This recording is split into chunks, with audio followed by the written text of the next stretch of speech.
pertama atas saran dan pendapat dari Pak Kanwil difokuskan kegiatan ini di Semeru, bukan di tempat lain, karena ada hal yang lebih di Semeru dibandingkan di tempat lain ketika gerhana itu nanti akan melewati kota Semeru ini, tepatnya Kabupaten Semeru.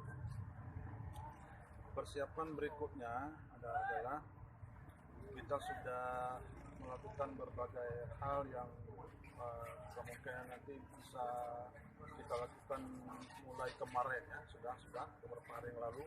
Pertama, mobilisasi beberapa alat, jadi 10 alat ini.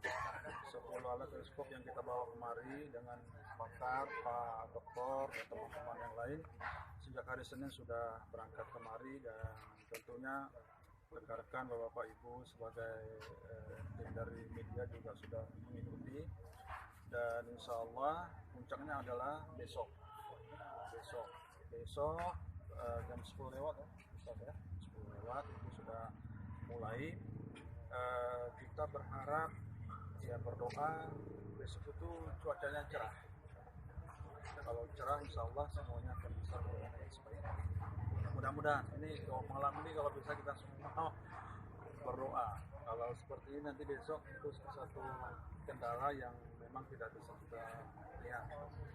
Yang kedua, tentunya adalah kita sudah melakukan beberapa persiapan untuk besok. Tentunya pertama kita menunjuk beliau ini sebagai khatib besok.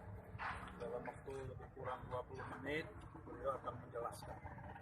Ini memang betul secara ilmiah fenomena alam, tapi secara keyakinan kita ini adalah satu karunia Allah. Karunia Allah yang dan kebesaran Allah Subhanahu wa taala. Karena setelah Allah memberikan karunia ini, maka kita diperintahkan oleh Rasul itu untuk melakukan sholat khusyuk. Kemudian kita diminta untuk berzikir. Kemudian kita diminta untuk bersedekah menghadapi karunia Allah.